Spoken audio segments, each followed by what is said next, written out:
You're listening to a Firewall Chat, part of a mini-series of the It's a Tech Podcast, spotlighting the talented professionals that make the mission and vision of ITS possible.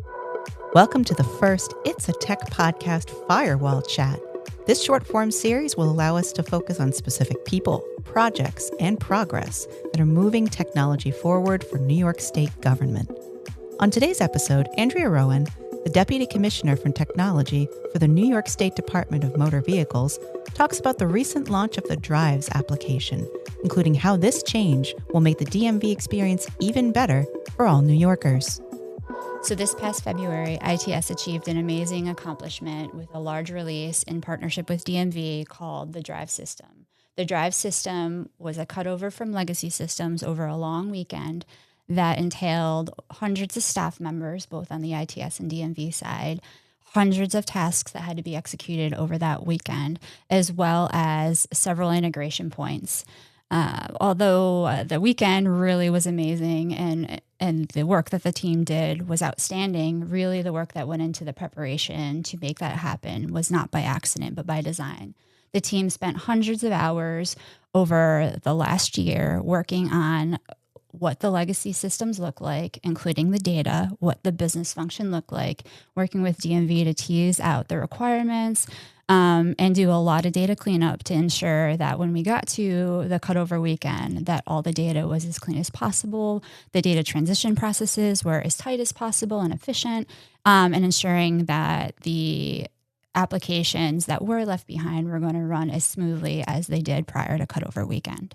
Andrea talks more about what this program does and how it will help New Yorkers looking for services at the DMV. So what the Drive System does is really brings what was previously disparate legacy systems and brings them all together into one centralized platform that provides seamlessness from a DMV office perspective in providing services to New York, as well as providing additional online transactions to the citizens of New York. The rollout in February is actually part of a two-phase rollout. So this initial rollout really focuses on the driver's licenses and drivers of New York State, as well as non-driver IDs and other functionality associated with that. The secondary release that's scheduled for 2028 will take care of the remaining parts that are associated with driver's records related to registration.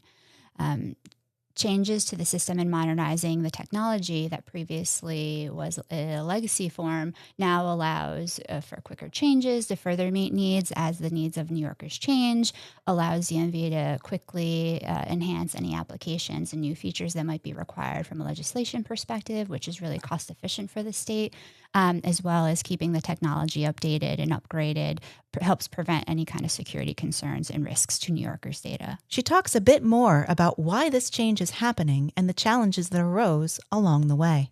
Working through this modernization effort with DMV is really the age of the legacy platforms. Several of these systems were over 40 years old, which means a lot of the data was also very different from 40 years ago to what's required today or what might be needed today. So it really required both ITS and DMV to work together in a partnership to understand what was required for the data to transition over for the new system, what might be required for the data that's being left behind, and ensure, again, that there's seamlessness between the transition to the new system as well as the legacy systems that might still exist from here on out until the second rollout. What's actually wild is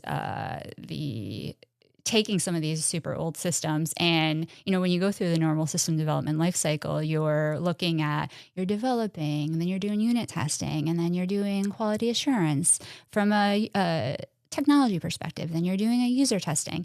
But when you're working with systems that are so old, really kind of every incremental step of that testing or that development, you have to look at a little differently than when you're building something from the ground up. And things are a lot more sensitive when they're that old as well. So it's really interesting. Andrea recounts phase one of the rollout, which took place over a weekend in February. So over a go live weekend, which was covering a 48-hour period of time where we shut down systems from the legacy side on a Friday evening and had to make sure everything was up and ready to go by Monday morning to start the initial phase of testing. That testing required engagement from some counties later in the afternoon. So the visibility was really important to get it right.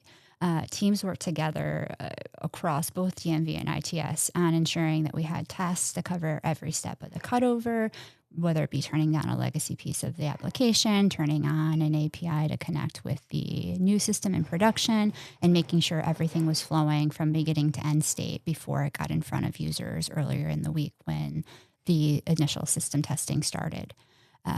Offices were going to reopen on the Wednesday following that week. So there was very little time to not have things flowing accurately without impacting both how the offices operate normally, as well as the public coming in both into the office as well as using DMV websites to conduct their transactions.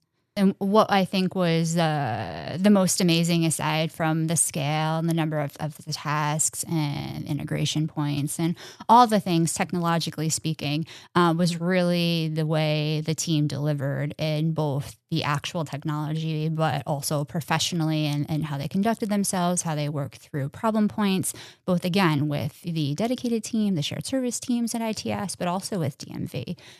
Change is not easy for anybody. So working through a tight time frame with significant change and, a few hiccups along the way can be challenging, but everyone remained professional, remained calm, and got the job done. Also, the year leading up to transitioning billions of records is no short feat, and being able to do so again in that tight time frame, which again normally is under the covers, is very challenging. But the team rose to the occasion, got things done timely and efficiently, and that Friday evening into Saturday morning, it went off without a hitch. Andrea reflects on lessons learned from the overall go-live process for this program launch. It's hard to reflect on lessons learned when there's so many things that were amazing. Sometimes it feels like lessons learned can seem critical. And so I would think on the positive, I think a lessons learned is preparing specifically with tasks that are detailed, that do have clear owners, a clear communication plan really helps at moving forward. I think there's one thing that we learned that we'd like to do differently going forward is ensuring that we have those tasks captured in a way that's easily updatable. We were using basically an Excel spreadsheet because it was the easiest thing to get things together and be flexible go live weekend, and folks didn't require special licensing or anything like that.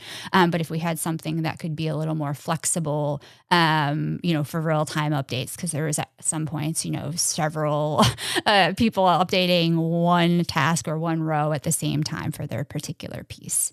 I can't emphasize enough the communication, both in the emails or Teams or having a stand-up WebEx available if a bridge was required, and we did need that.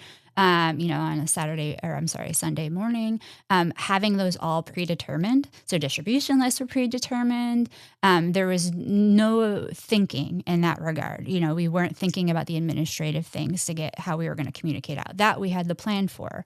So when we needed to communicate, it was because we had something that we really needed to get out to the different members of the team, whether it was on the ITS side or the DMV side. I think that was really helpful. And so I think something large scale like this, it might be easy to forget about the communication plan because it seems very administrative in nature, but I think it really helped with making things seamless because everybody was on the same page and knowing when to expect communications, who to send things to, and that sort of thing. After a job well done, Andrea reflects back on the accomplishments of the team. So I really want to give them a moment to shine and look what we did. This is amazing, even when it started off really rough, So that's why I wanted to come across like the all hands call. I wanted to come across really showing the team you guys did an amazing job. It's not just me saying it.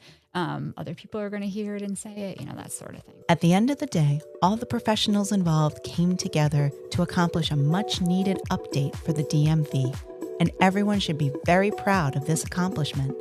We look forward to continuing to highlight the outstanding work of ITS teams as they strive to make government services work better for the people who need them.